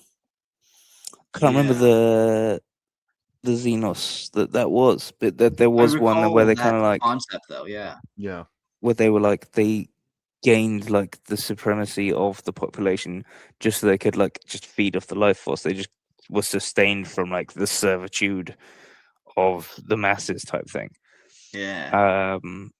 It's never super explained like why he hates them. He just does. Yeah, I suppose there was some kind of psychic control, and perhaps that's why the Emperor isn't quite so psychically in tuned with him like he is with other Primarchs. Yeah, and it's also potentially another like fuel to the fire of Morty wanting or like being more willing to turn his back on the Emperor, potentially believing that the Emperor has this kind of sway, whether he does or he doesn't, knowing that he is like a psychic being, and maybe having that kind of psychic sway over him as a youth from the Overlords, maybe feeling that the Emperor may be kind of exerting a similar type of sway on like the other Primarchs, on the Astartes, on the people of like Earth, like on humanity, being like, I don't 100% trust the Emperor isn't doing that. He probably is, but he probably is. It's probably like Power 101, right? Just believe everything the ethereals say, and it's all fine. So, speaking of doubts, the Council of Nicaea. The Council of Nicaea was one of the most significant assemblies of the Great Crusade, convened by the Emperor to settle the growing dispute over the use of psychic powers within the Legions Astartes. Before the gathered Primarchs, senior commanders, and Imperial officials, that was a very odd way to say officials, arguments were made both for and against the Librarius program, with Magnus the Red defending its continued use, while opponents such as Mortarion condemned it as a path to corruption and tyranny. Mortarion stood at the Council of Nicaea and spoke against his brother Magnus the Red, shaped by the poisoned truths of Barbarus, where psychers and sorcery had wrought only ruin. He condemned such powers without ornament or hesitation, warning that they would always lead to corruption within the Emperor's servants. Where others raged and argued, Mortarion's words were brief, cold, and devoid of passion. He offered no rhetoric, only certainty, and in stark clarity his judgment carried weight before the Emperor. His testimony cut deeper than the louder condemnations of his peers, forcing Magnus into a sharper, more defiant defense of psychic power. When the Emperor decreed the prohibition of sorcery and the dissolution of the Librarius, Mortarion regarded the ruling as vindication. The Librarians will return to the line, their powers forbidden, their future bound once more to silence and restraint. In that moment, Mortarion accepted the decision without celebration, as something inevitable rather than victorious. Weird. Here's a question for you. Huh. What's your opinion? Yes to Librarius, no to Librarius. In the Great Crusade moment. Not thinking I'm a 40k. Not thinking everything that happens, but you're in the Great Crusade. Council Nicaea. Do you say yes or no to Librarius? Yeah, for sure. Like, that's just the future of humanity. Even the Emperor knows that like he's trying to do like a psychic ascended race or whatever. But if the Emperor knows that, why is he saying no? There's got to be there's got to be a good enough reason for the man that's planning like a psychic humanity to say no more psychers. But is that because he knew what the result would be? Which would lead, but if anything, he has created the result by banning the council, causing the council Nicaea and banning Zygers. Like, I'm with just you. Wasn't I ready say for yes it to yet, Librarius because it seems foolish to like take a weapon out of your arsenal, right? Yeah, I just feel like maybe he just wasn't ready for it yet. Like his plans weren't fully there for the Psychers. Like, he does have a way to bind Psychers. Maybe he was going to do some, like, galaxy-wide binding ritual, or maybe he was going to do some sacrifice that was going to tip people over the edge, or who knows what he fully had planned. We never got to see it, but... It just... Like, I get it. Like, obviously, he's very afraid of the warp by not telling anyone about it and kind of keeping it a bit hidden, a bit secret. And I think it's potentially, like, maybe a final struggle to keep it hidden for another, like, it's just the craziest card years. that you have to play it at that right time, and if you don't play it at that right time, the whole thing's fucked. Obviously, at the time as well, he's like doing the webway, right? So he's like, if I can just hold out a little longer, keep everything at bay a little longer, we get the webway, then fine. Librarians can come back, we're all good. But just like a couple more centuries, 50 more years, however long it takes, just like we'll ban it. We'll just cut everything off for like however long it takes, just so that we could just cross that line with the webway. But it also just seems crazy, right? Because at this point, they've already started to come across Chaos entities. I'm pretty sure Samus has already like entered the story at this point. Yeah, and maybe the Emperor now has a clue that, like, oh, some of these things are starting to pick through at the Legionnaires. Maybe we need to not let them have access to this. Like, it's one thing to have navigators and astropaths, like, we can control them, but it's another to have, like, the Psychic Librarian, like, because, you know, Space Marines aren't the future, even though psychic powers are. Like, the Space Marines, they don't need the psychic powers to be future humans because they're transhumans. Jubal, the guy that gets possessed by like Samus, Jubal's not a librarian. He's just a legionnaire, right? Yeah. So you've got to think like if a regular legionnaire like Jubal is going to get corrupted, maybe having 1 in 100 psychers isn't a bad thing. Like having something that's got like a counter, you know? Like if a regular legionnaire is just going to get potentially corrupted by like quote unquote demon, maybe blanket ban's not the way to go.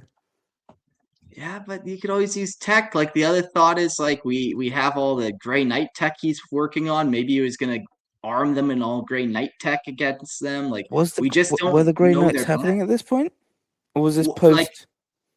Okay, so the Horus Heresy happens. That's only like a 7-year period, and over that like small little period, yeah, sure, it gets like organized and founded, and they get all this stuff. But like they had to have been working on all the tech, all the rune warding, all that armor had to have been in development for more than just 7-year period, you know.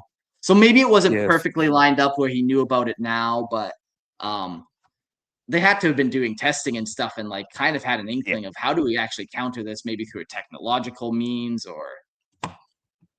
Yeah. But then one would argue, why didn't they kind of like think about or instill the Grey Knights off the back of the Council like here? Right, all your librarians are now joining this new chapter. Yeah, I just don't think chapters work that way. Like that. Yeah, like now you're mixing gene seed. Like now you're mixing gene seed. That in and of itself is like, make sure you put the right gene seed into. You ever hear those adoption stories where it's like, 2 white people are like, yeah, we went to a sperm bank and this is Jamal. And it's a little black baby. That could have happened with the Legions. We don't want that, you know? It's fine. I've seen some listener lore posts where people are like, I really want to have chimeric gene seed. I'm like, do you? It's a problem. It's tough to manage. Can you explain why, though? That's the question. I'm not a space geneticist. I can't explain. You can want it all you want. But can you explain? Yeah, you know, we have the benefit of 2020 hindsight and all that. Like, who knows what the Emperor was seeing in Cloud. We know, like, throughout the Horus Heresy, he's trying to look into the future, and sometimes he can, sometimes he can't. And then, like, I'm sure he's being fed false visions where it's like, oh, maybe this is the right move and all that kind of stuff, and he thinks it's not, but hard to say. This is it. Did Tzeentch just play a hand in that? Yeah. He doesn't listen to Magnus more. But again, is that Tzeentch playing the Emperor? Yeah, but like his whole vision is Magnus is going to be like sitting on the golden throne and kind of like steering the ship of humanity, right? It's like the plan, and Magnus is the one that is like the greatest, other than obviously Malcador himself, like the greatest psyker of mankind, like visions, wisdom, all this stuff, and just time after time, just completely just ignores everything he says. That'll happen. And just be like, nah, Magnus talking shit. I'm just going to listen to the guy that hates witches. And but to be fair, Magnus, by the sounds of it, is making much more emotional, personal arguments. But he's also making it from a plea of like for humanity, being like, this is personally my thing. Obviously, this isn't a Magnus episode, but this is personally my thing. Like, this is the reason you created me and my legion. This is our purpose for existence. You have created us to tread these paths and to fight these battles and wield these weapons. Without this, we are almost nothing, and you've created us for nothing. And equally, we all know that there are fights, enemies, and futures in humanity's future that these tools will be needed for. These weapons will be wielded. Like, this is something we can't throw away. Equally, Mortarion's seen the flip side of that. And Mortarion's arguing... and goes, nah, hate witches, burn them. Yeah, well, because of what they're capable of. It's kind of similar to nuclear armament versus disarmament. We've seen what they're capable of. Yeah. We should probably get rid of them for humanity's sake. However, they're pretty fucking neat. They are cool. They are cool. Yeah, pretty cool. But you know, obviously, Max's point is not just necessarily weaponized either. It's just kind of like the knowledge you glean from it as well is there. Whereas Mortarion's kind of like, you're a witch. Pretty bad. Witches are bad. He's seen what witches are capable of or psychic powers are capable of in the wrong hands. I mean, this is true. Also, so you do have to weigh up both sides. I'm sure he's probably very aware of like crazy shit, like the flesh change and stuff as well. It's like the 1,000 Suns are powerful and knowledgeable, but they also mutate into weird, uncontrollable beings. Great guys until they mutate into uncontrollable beings. Great guys until they turn into like a convulsing ball of roiling warp pus. Are they the Xenos that once ruled over Mortarion? Maybe. Mystery solved. The Council of Night is cool. I feel like we've done a bunch of little snippets of it. I think we need to do like a full episode where we can put all the Primarchs that were there, put all their opinions down, and get that full scope. Is it the it's either the 1,000 Suns book or the Burning Prospero or Over the Two? There's like pretty much a full on like play by play of like who says what and who stands for who. And all the major players on all the sides, like I think it is because they're basically like a 2-part book, right? Yeah, they're like same book, different perspective, essentially. It's the same book with different perspectives, where you've got like the 1,000 Suns, and it's like from the 1,000 Suns perspective, and it's pretty much from Araman, right? Yeah.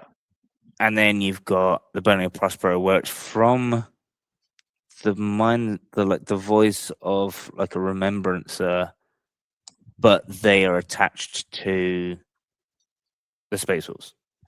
Okay. Yeah, it's been a while since I read those ones, but it's like like those two scenes for sure. That is cool that we get those scenes though of the Council of Nike and actually it's both sides. And you've got like Ugvison or whatever it is, like the Rune Priest, and he's like giving his like speech about like warding our powers come from nature, but he's like against like psychers, and it's like a massive blow to Araman because like they're mates, they're best mates, and they're like psycho mates, and they've saved each other in the warp a bunch of times, and he's like, oh no, I'm against this whole thing, and he's like, what? Yeah, no, it's so cool to listen to. That whole like. Yeah, we'll come back to that eventually for an episode. Yeah, There's a super couple cool. like things in the Great Crusade that happens or that affects the Great Crusade as a whole, like the crowning of the War Master, the Council of Nicaea. Those are two big ones. I'm sure there's a couple other ones that are like. I'd say there's a couple of like campaigns as well that really define things. I don't know if we're planning on doing like specific like battles or like campaigns or whatnot, but like on murder, like I feel like that's quite a defining feature where like certain characters are kind of like sent on certain paths because of like the trials and tribulations they have on murder, and certain people are like sent on diverging paths where they'll never like see eye to eye because of what happens on that planet and stuff like that, you know. Yeah, but that's like like I know what you're saying, but that's like a micro example as opposed to like the macro of like the War Master, the Emperor's gone. Like that affected everyone. That's Legion wide. That's affecting Imperial. Same with the Council.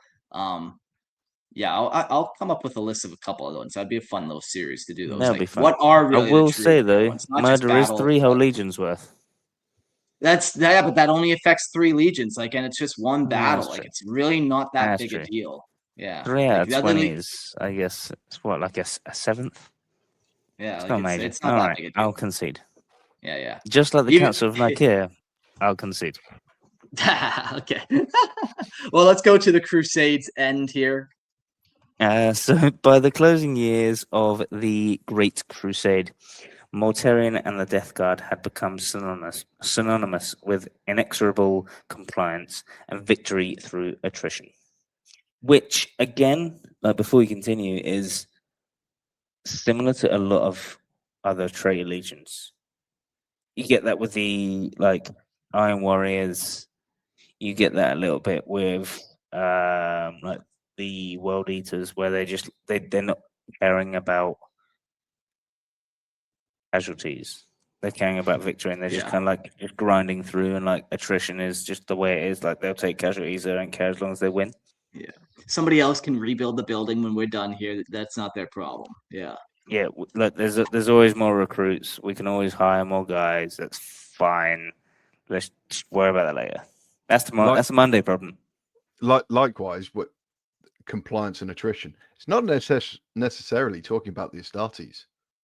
It could be the local population, which brings the Night Lords in as well. And it could be like guard legions as well, right? Being like, we're just going to send guard after guard after guard. Yeah. This is the way. But they were deployed into the most hostile and poisoned war zones, much on brand. They broke worlds that others could not endure, grinding down Xenos empires, rogue human enclaves, and fortified resistance through relentless, methodical advance. Where other legions sought swift resolution, the Death Guard embodied inevitability, refusing fatigue, refusing retreat, and refusing failure. Their reputation was one of grim certainty that once arrived, a world's fate was already decided. Under Mortarion's command, they stood among the most reliable instruments of the Imperial conquest, their names spoken with a mixture of dread and reluctant respect across hundreds of star systems. Even as the galaxy remained unaware that beneath the surface of unity, fracture had already begun to spread. Ooh. Yeah. Foreshadowing. We'll leave the story there for the moment and pick it up in the next episode, kind of right at the end of the Crusade. They had quite the reputation, but they're like a cult reputation. Like, among the Legion, they probably were pretty well known for what they were doing, but like, would regular Imperial Guard really be knowing what they're up to? Probably not. Would regular humans know what they're up to? No. Are planets celebrating them as they leave or come? Probably not. I was thinking about this earlier, right? Is that most Astartes legions are pretty implacable, relentless, grinding machines of war. So if you are the legion that has a reputation for being that, out of all the legions, you've probably got to be pretty grindy, pretty brutal and relentless, right? Yeah, when you throw away your 10-year investment to make one. Yeah. Throw it to the fucking wind. Like, obviously, like the Iron Warriors, well known for like brutal, relentless stuff, but they're not quite on the same length as Death Guard, right? Because they're like, we're pretty brutal and relentless, but we'd rather use artillery to like grind them down than like or guard. We'll use artillery and guard to grind them down. Whereas the Death Guard's like, no, I'll just walk in. It's fine. I'll just walk on through. Yeah, they just walk. That's battlefield tactic, I guess. Can you walk? You can be a Death Guard. It's the inevitable walk to everyone's death. Mm-hmm. You know, it's that plague setting in, creeping on, and which it feeds into everything that comes. Which I think is great. All the way through, it's almost this inevitability of the end product. Yeah, I really love it. Just, it's going to happen. You can't change it. What we were saying earlier as well about their like wargear and stuff is how that just like utilitarian aspect kind of feeds into the wargear, where they're like, I'm not going to make it super shiny, super pristine like an Emperor's Children might. Like, the purpose. If it gets a little dust on it and it breaks, not our weapon. Not a problem. Bit of grime, bit of rust, bit of like oil. Who cares? It's a piece of armor. It's a bit of weapon. Like, its purpose isn't to look pretty. It's to help me smash my way through. Yeah, and even with Mortarion's armor, you can see a lot of his personality kind of just showing through. Like, you know, kind of who he is with his vibe just by looking at him for sure. On Barbarus, Mortarion was shaped by poison, oppression, and constant death. His personality is defined by grim endurance and a cold, unyielding sense of justice. He is introspective but unyielding, quick to judge tyranny and slower to trust anything that presents itself as an authority. Even in his youth, there was little warmth in him, only resolve, a stoic refusal to accept suffering as inevitable for others while he still draws breath. During the Great Crusade, that resolve hardens into something more absolute.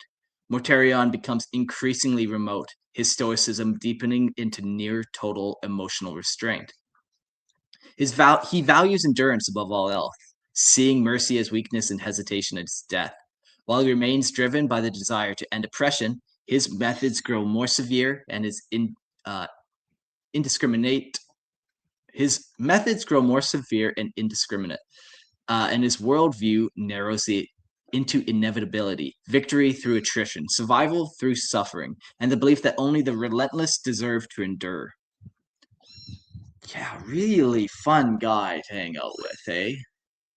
It definitely sounds as well like he snowballs, right? He starts off Mortarion light, and by the end of the Great Crusade, he just full on like full on tyrant.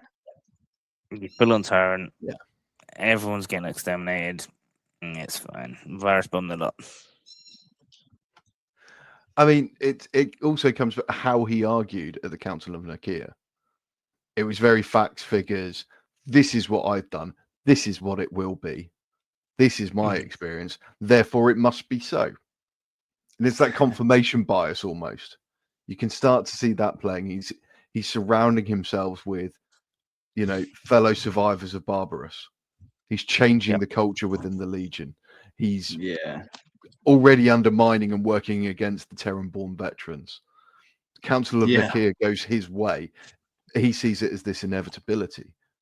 But it's not a victory because he said it as it was, and it was so. So it's not a win. It's just, I know what's going to happen. Yeah, it's just showing people the inevitable right path almost. Yeah. Yeah, I see that. Yeah, so you can see I'm pretty sure there's a bunch of Primarchs that have got kind of that foreseer inevitability complex where they're like, whatever I deem and believe is the way things are, right? Yeah. In fairness, if I was a superhuman, it would probably go to my head as well. Probably. Maybe. Like, yes, I would. But then again, when, like, I don't know if this is just my feeble mortal mind playing tricks on me, right? But when coming into contact with other superhumans, and a superhuman that's more superhuman than you, then you might question it. Yeah, but one of them's red, and one of them likes wolves, and True. If I was the only superhuman, I'd get it and be like, I am God. But like when there's like 20 of you, and then one that's even bigger than all of you, and he's like, I am your father. Double noting. You might have pause. Even with the ego of some of these Primarchs, you might turn around and be like, maybe. Nah. No, I mean, Mortarion's inevitability is already set in him before he meets the Big E, before he meets other Primarchs. Potentially, does he falter when he fails his quest to overthrow the Warlord, and he has to be rescued, and the Primarch and the Emperor does it for him? See, for me, the inevitability comes in. He honors his word. He goes and crusades with Daddy. There were going to be two results. One was going to be inevitable. Or is it confirmation bias that even though he failed, the Overlord was still overthrown? And therefore the inevitable became inevitable because he didn't have to overthrow the Overlord himself. He didn't have to be victorious. That eventuality was always going to come to pass. Therefore, his belief in the inevitable is vindicated because even through his failure, it came to pass. Yeah, there's so many ways you can play it. Absolutely. Yeah. One way or another. We're getting deep this episode. There's some serious philosophy happening today. In the mind and ways of Mortarion.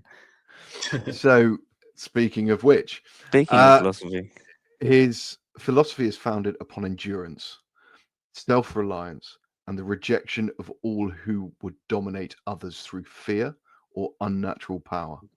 That's quite an interesting wording there, and quite giving. To him, suffering is neither avoided nor lamented, but endured until victory is won. He believed no warrior should rely upon miracles, psychic gifts, or the strength of another to overcome hardship. Instead, survival, discipline, and unwavering resolve were the only virtues worthy of respect. In Mortarion's eyes, freedom was earned through relentless struggle, and only those willing to bear the full weight of hardship without yielding possessed the right to shape humanity's future. Bit hypocritical. A little bit, yeah. A touch. Strength of another. Well, I was saved by Dad, but you guys aren't allowed that. And he is a psyker, my dad. Yeah, but you guys aren't allowed to do that. Yeah, you're not allowed. But he doesn't control everyone with his mind. God. And again, the hypocrisy of the rejection of all who would dominate through fear or unnatural power. Yeah, you're a Primarch, dude. That's unnatural.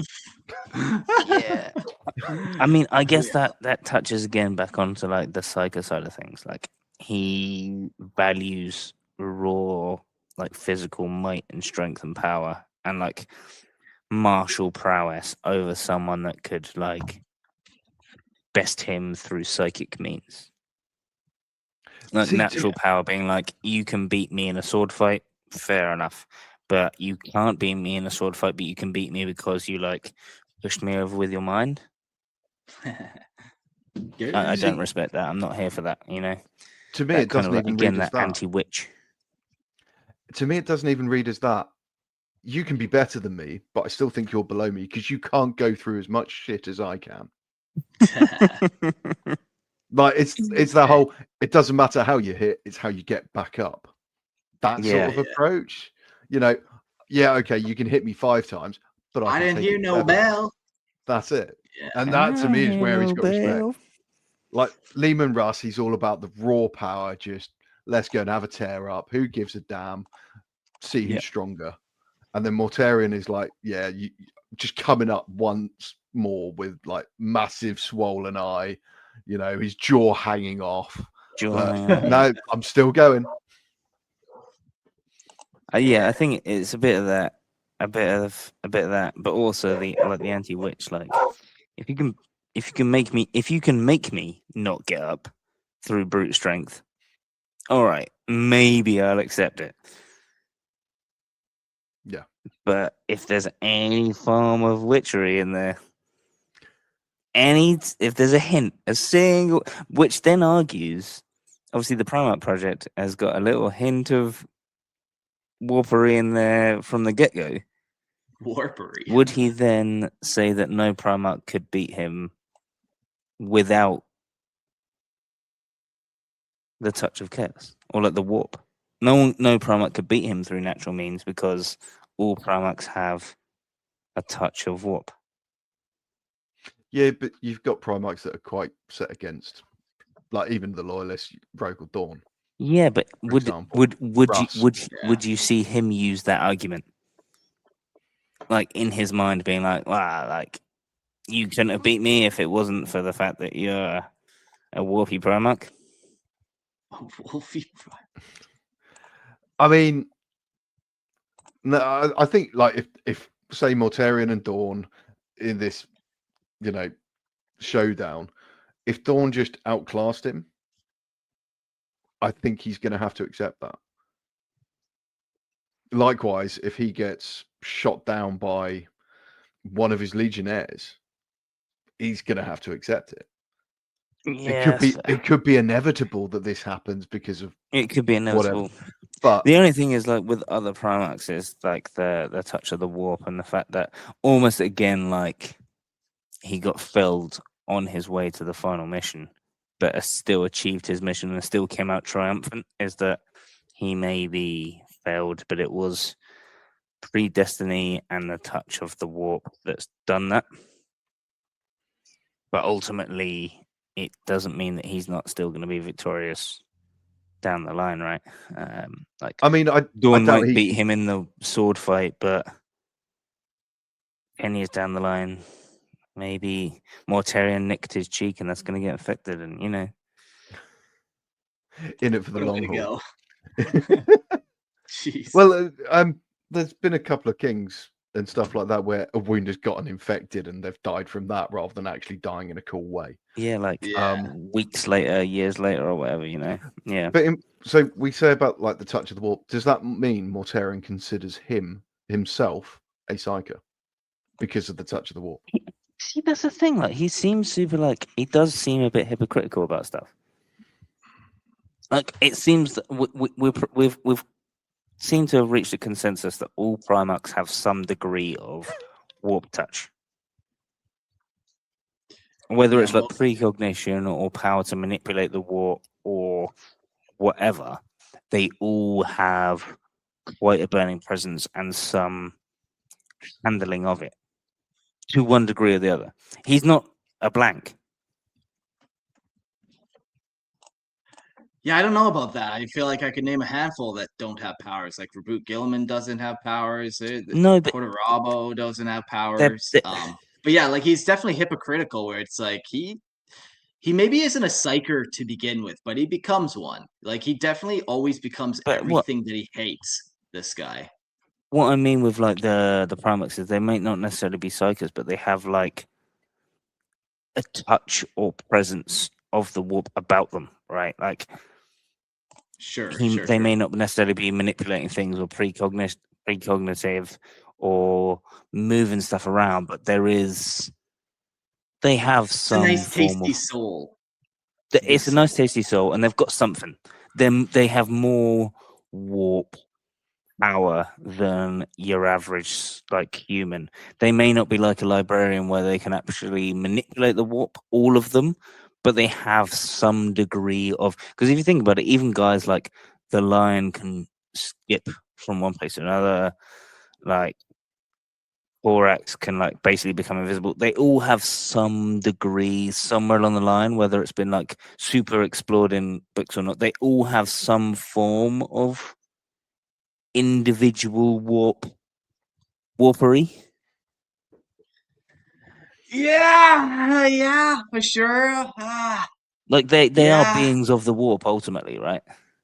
No, I don't know about that, man. They're flesh and blood. They're beings. They are science. flesh and blood, but the pact of the Emperor and I think what I'm getting hooked up is you're saying they all, and I'm like, not all of them though. Most of them, sure, but not all of them. Like some of them maybe don't we just have don't know any. Well, then I would say that's a pretty good reason that they don't have it. Well, yeah, that's true. I suppose. I like I said, I agree with 90% of that. I just feel like there's a couple that don't fall into that, and I think it is key that not all of them are made for some psychic outcome or some psychic duty, or not all of them had some grand plan that the Emperor had for them, where it's like, oh, he's gonna be my information agent. Like some of it just fucking happens, I think. Again, nature or nurture. Yeah, exactly. I guess you might say that, you know, a lot of them falling into their roles is not inevitable. So Mortarion's wrong.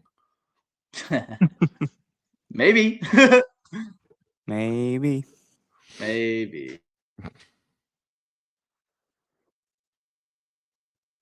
So, did we discuss his hatred for tyrants? No. Tell me about it. Okay, well, he has a hatred for tyrants, having spent his youth entirely beneath the cruel rule of Barbarus's overlords. Mortarion developed an enduring hatred for tyranny in all its forms. He viewed those who rule through fear, privilege, or supernatural power as parasites upon humanity, deserving only destruction. Where Xenos overlords, corrupt rulers, or psychic despots, Mortarion judged all tyrants by the same measure, believing no authority was justified unless it was earned through sacrifice and shared hardship. Yeah. No nepotism here for this guy. No. And I guess that kind of like leads in as well to like his swaying from the Emperor. It's like once the Emperor makes his decision to go back to Terra and he's no longer on the front line earning the victories with loses that little bit of the respect. Legion with the Primarchs. He loses that respect and he becomes that tyrant where he's sending others to fight his battles for him type thing. Yeah, and like that is the main reason why he kind of goes against the Emperor and stuff. He just ultimately doesn't like tyrants. He doesn't like that he was bound to this guy. Like, oh, so you saved me just to turn me into a slave yourself? Like, that's not freedom. That's not savior. Like, just another tyrant. Is he a tyrant? Because Mortarion did agree to it. Yeah, you know, there's tyrants, right? And there's benevolent tyrants. You know, the Emperor could have been a benevolent tyrant and be like, you know, I don't have to do this to you. I could. Yeah. It's also almost like I could save you from this noxious gas that is knocking you out on the top of this mountain, or I could let you die here. I could save you and complete your quest for you, and you come and serve me through victory, or you die on this mountaintop as a failure. Yeah, but isn't that pride? Yeah, a little bit. You know, either way, he doesn't like the tyrant. No. Doesn't like being told what to do. Doesn't like if you challenge him, he'll accept your challenge, and he's very headstrong. Every time I hear his dialogue in the Horus Heresy books, he always makes a ton of sense. But I know deep down, like, he's talking from like a real point of view of like prejudice and just like real bitterness of like anyone that's got any power be like, I hate you. You've got control. I hate you. But like the words he says always make tons of sense. Like he's always like super reasonable. Yeah. Super. So his appearance. Mortarion appears as a towering corpse, pale Primarch. His frame lean and austerely built rather than ornate with excess muscles. His skin carries the ashen pallor of Barbarus's poisonous atmosphere, and his presence is quiet, severe, and almost funeral in stillness. There is little softness in him, even unarmored, only the impression of something enduring. What it was never meant to survive. His gaze is cold and assessing, as if even without wargear, he remains permanently at war with the idea of weakness itself. In armor, Mortarion becomes even more unmistakable figure of inevitability. The ceramite of the Death Guard encases him like a second monolithic body, often stripped and adorned and marked in muted and corrosive tones. His respirator defines his silhouette, a constant reminder of Barbarus's toxic air, while his great scythe completes the image of such a walking executioner. Nothing about the armor transforms him so much as it reinforces what he already is, a grim and stoic embodiment of endurance and death made manifest through silence and iron. See, this is something I thought about earlier, right? He's a Primarch. Super, I think I discussed it at the start of the episode. He's a super healable, super sonic, and filter out all kinds of chaos and corruption, right? But he still needs a respirator. Still needs that. Like, he never heals back from that. Like, is Barbarus that bad? Or is it that he was always... Like, we discussed it potentially like that chaos taint, right? I'm pretty sure he has canisters on his back that is filled with like Barbarus's air that he pumps into his like vicinity, and then almost like people like around him get sick. Yeah. Batman. Yeah, so he's constantly breathing it, so maybe that helps keep him a nice white. But at the same time, yeah, what other than just beautiful glassy. I also think it's like warp touch. We're like, well, why is Magnus red? He was fucking touched by the warp. He got flung through the warp. Leave poor white Morty alone.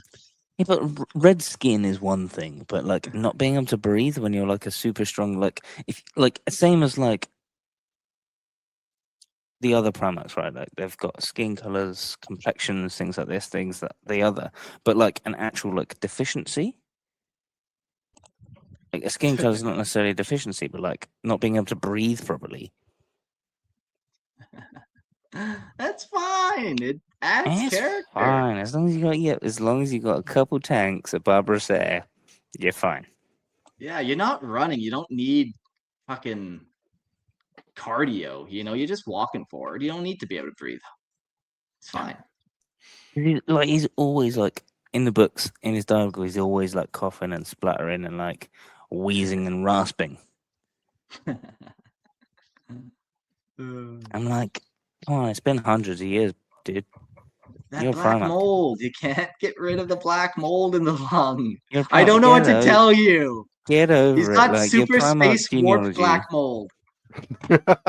His Primarch lungs can expel that horrendous black mold. That's all I'm saying. Moving on to wargear. Let's talk about how he's kitted out. Mortarion's wargear is functional, brutal, and stripped of ornament, reflecting his belief that survival is measured in endurance rather than display. His armor, the Death Guard's distinctive plate, is typically rendered in dull, unadorned tones of ivory or grey, later increasingly muted and corroded as the Legion embraces Barbarus's aesthetic of decay. It is built for resilience above all else, reinforced to withstand the most hostile environments and the slow attrition of chemical and biological war zones. His rebreather and sealed systems are not symbols, but necessities, a reminder of Barbarus's poisoned air made permanent in iron. At his side, he bears a great scythe, a weapon that has become as much emblem as tool, its sweeping blade suited to execution and harvest alike, reinforcing Mortarion's identity as an unrelenting bringer of death through patience, inevitability, and attrition. I'm slightly reading the rebreather almost as I was weak at this point. I want this system just to help me along. He's acknowledged his weakness at that point. This is going to remind me of my weakness to make me keep going. Huh. Yeah. That's the way I'm reading it. Yeah. It's one way to discipline yourself for sure. Yeah. I like to give myself a pat on the back. He likes to poison gas himself. Yeah, To each their own. maybe it is that kind of like if I can, that same kind of like ego. Like if I can best you with my poisoned lungs, like he's never at 100%. Like he's always at like that 90% because he's constantly got that kind of rebreather going. Potentially, Just right? take it off. You'll feel better. Just take the damn thing off. Just think how sweaty it is under there. Oh, god damn. That's where the black mold's coming from. That's what, yeah. You're not fighting that. 10,000 years of fucking mask black mold right into your lung. It's just the same cycled air just going back and forth. Yeah. So he's wearing there are images with him without it. There's a couple. Yeah, I could find one here while you read. Because there's the images of him without it. Like it just seems like it's part of his wargear. When he goes into battle, he has it on. But sometimes, like it sounds like I don't know. In the books, sometimes he's in like council with it on, and other times he's not. And there's like artwork, like you've got like the sketch work where he's not got it on. Yeah, and even this picture, like he's not wearing it, which is crazy. Like his 30K mini doesn't have it on. It does seem to be like it's a pick and a choose when he throws it on or not. Yeah. Yeah, I kind of vaguely described like he had like little fucking like little air holes and stuff that came up from his armor, like under his armor that like shot stuff up, and like people around him could smell it too. It wasn't just like his mask, like yeah. I kind of vaguely recall it, but I've seen a few bits of artwork and heard a few different books where it describes it in different ways. Where sometimes it's like Scarecrow, right? Like where he's got like that oxygen mask that's like pumping chemicals into him so that he's constantly breathing the air of Barbarus because that's like what his lungs have become like accustomed to. And there's other times I've heard it where it's like, you know, like Double Nerd, like Batman, where you've got Dr. Freeze, where he's kind of got like the spurting of like the Sub-Zero around him to kind of like keep his head below that kind of like temperature. But it's like, is that like he's actually kind of like maintaining like an atmosphere around his head of like Barbarous air. I've kind of heard a few different things, but again, that kind of leans into the question of like, as a Primarch with like super sonic physiology, why like crazy that you've become so reliant or redundant on shitty air? I don't know what to tell you. He's a fucking gross guy. I feel like I'm always the guy that's like, hung up what's on going this on? that he likes to smell his own farts. This is the god of yeah. Well, there we go. There we go. Yeah, I don't know what to tell you. I accept it. Are we really questioning GW logic at any point now? I mean, I'm always questioning their ammo counts, their weights. Well, that's fair. That you have to do, but you've got to question that, right? But every episode, I'm like, hang about, what's happening here? Perhaps Morty. Perhaps it's just one of his kinks. All right. Maybe it's just a kink. I shouldn't kink shame, right?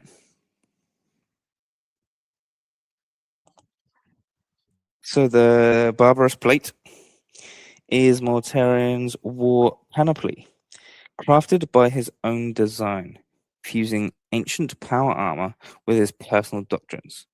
It is made to protect him in battle and sustain his singular physiology, filtering the poisonous vapors of Barbarus into the air he breathes.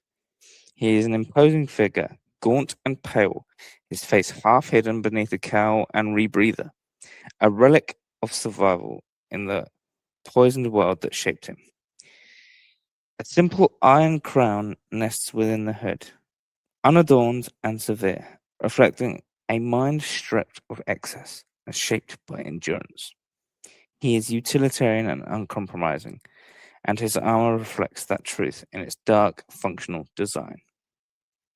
Unlike many among the Death Guard, his armor is maintained with grim discipline, its service largely uncorrupted by ornate excesses. His presence and wargear show no indulgence, only restraint, endurance, and the certainty of attrition warfare.